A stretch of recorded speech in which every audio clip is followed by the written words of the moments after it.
포병은 전장의 신이라 불렸습니다.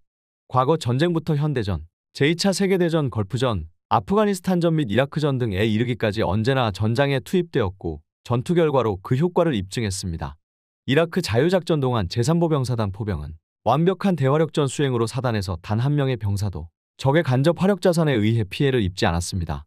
우리나라는 전 세계적으로도 화력면에서는 알아주는데 2022년 현재 K9 자주곡사포가 무려 1,300여 문 이상이 배치되어 있고 2018년부터는 본래의 계획보다 1년 앞서 전자장비 등을 개량한 K9A2를 2030년대까지 전량 개량 완료를 목표로 실전 배치하기 시작했으며 이후 K9A2로 개량될 예정이고 추후 K9A3도 개량이 진행될 예정입니다.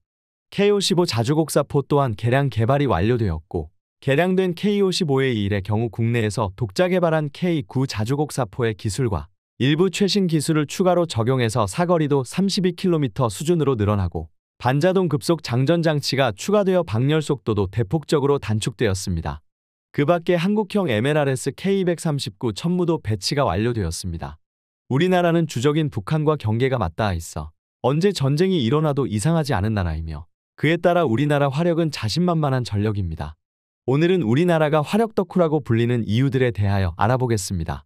우리나라가 얼마나 화력을 중요시하냐면 일부 전문가들은 국방부를 포방부라고 부를 정도인데 한국의 포병 전력은 K55 PIP와 K9 신형 자주포 합쳐서 3,000문 정도 이상 보유를 예상하고 있고 거기에 더해서 MLRS 수를 보충한 다연장 로켓을 국산화, 거기에 더해서 4단급으로 차륜식 다연장을 MLRS급으로 갖추게 됩니다.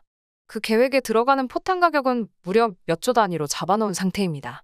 그리고 장차 견인포가 상비의 비사단에서 퇴역함에 따라 예비군 중 견인포를 사용할 줄 아는 사람이 점점 줄어드는 관계로 155mm 차륜형 자주포 개발을 하고 있으며 K9의 기술을 집약해 놓은 K55 PIP 개발도 끝났는데 개조비가 9억밖에 안 든다며 1180문 전부 개량합니다.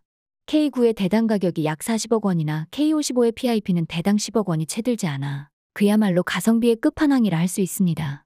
그 결과 대한민국은 155mm 자주포 최대 운용 국가가 되었습니다.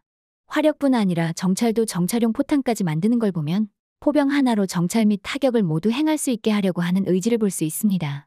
또한 박격포 사업도 성공리에 개발이 완료되었습니다. 일선에서 운영되는 박격포들 중에서 가장 구경장이 큰 4.2인치 107mm 박격포를 120mm로 교체하는 사업으로 120mm급은 도수로 전방 장전이 힘들 정도로 탄이 커져서 후장식이며 반자동 장전인데 화력면에서 견인식 105mm와 동일한 수준의 파괴력을 가지거나 조금 더 강하게 됩니다.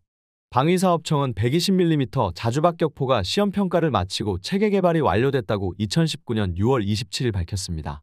이로써 우리나라 군대는 포병이 모두 155mm 대형포를 쏘고 다니며 보병연대가 105mm 포를 쏘는 그야말로 화력 덕후의 정점에 다다르게 됩니다. 게다가 저것들만으로도 부족한지 이제는 램제트 포탄까지 개발 중입니다. 게다가 이 무기는 사거리도 무려 80km입니다. 요약하자면 군사력 6위인 한국의 포병 전력이 123위인 미국, 러시아, 중국과 비등도는 앞선다는 것입니다. 심지어 미국은 한국의 자주포 등을 벤치마킹 한 사례도 많습니다. 다소 육군 포병에 투자를 하고 있지만 공군에 투자 안 하는 건 아닙니다. 이미 KPD 350 타우러스 미사일을 350발 이상 도입하여 실전 배치된 상태입니다. 더 나아가 육해군 공용 타우러스 개량형을 공동 개발에 배치한다는 방침입니다. 해군도 이에 질 수 없다는 의지를 표명했는데 윤영하급의 장갑과 화력은 포켓 전함이 아닐까 하는 의심마저 들게 하는 화력을 지니고 있습니다. 거기에 인천급은 이전 울산급에 비해 배수량이 1000톤가량 커졌으며 화력도 강력해졌습니다. 호위함인데도 불구하고 구축함급 전투함들도 8발씩 장착하는 대함 미사일을 16발씩 장착하는 위험을 선보였습니다. 인천급의 모든 BATCH를 통틀어 약 26척을 뽑을 것으로 예상되는데 이 때문에 인천급에 대한 미사일 숫자만 400발 이상이 나옵니다. 대한 미사일만으로는 모자란다고 생각했던지 한 포조차 3인치 76.2mm에서 5인치 127mm 한 포 체급을 올렸습니다. 그나마 대공이 약점이었지만 BATCHA부터는 그것마저도 어느 정도 극복합니다. 세종대왕급의 경우 대한미사일 16발은 물론이고 다른 이지스함들이 96셀씩 장착하는 수직 발사관을 128셀씩 장착하는 위험을 선보였고 이 128셀 중 대공미사일용 80셀을 제외하고 기타 대지, 대잠, 대한미사일을 집어넣을 수 있는 KVLS 발사관이 48셀입니다. 만약 한국이 개발 중인 초음속 대한미사일이 KVLS에 장착 가능하다면 세종대왕급은 최대 대한미사일 무장량이 64발이 될 수도 있다고 합니다. 해군 산하의 대한민국 해병대도 화력 덕후의 극을 달리는데 이미 서북도서에 배치된 K9은 물론 K139 및 MLRS도 확보 중입니다. 사실 우리나라의 화력 덕후의 역사는 상당히 깁니다. 이미 삼국시대, 고려시대에서부터 지금으로 치면 총포에 해당하는 각종 쇠뇌에 대한 연구와 배치를 해왔고, 고구려의 쇠뇌 기술은 중국보다 앞서서 고구려의 쇠뇌는 중국 수나라 당나라에게 큰 위협으로 여겨졌고, 신라 역시 나당전쟁 때 당나라가 신라의 쇠뇌 장인을 잡아가 쇠뇌 기술을 알아내려고 한 것을 보면 쇠뇌 기술이 상당히 뛰어났을 것입니다. 우리 조상이 이렇게 화력 덕후가 된 것은 산이 많고 주요 교통로가 산골짜기 고개를 지나는 한반도의 특성상 요충지 고지에 건설된 산성에 농성고지 방어전을 하는 것이 유리하기 때문이며, 현재 우리나라가 화력 덕후가 된 가장 주된 이유는 한정된 예산으로 많은 화력과 파괴력을 발휘할 수 있는 것이 포병이라서 화력전에서는 그 어떤 나라에도 밀리지 않게 된 것입니다.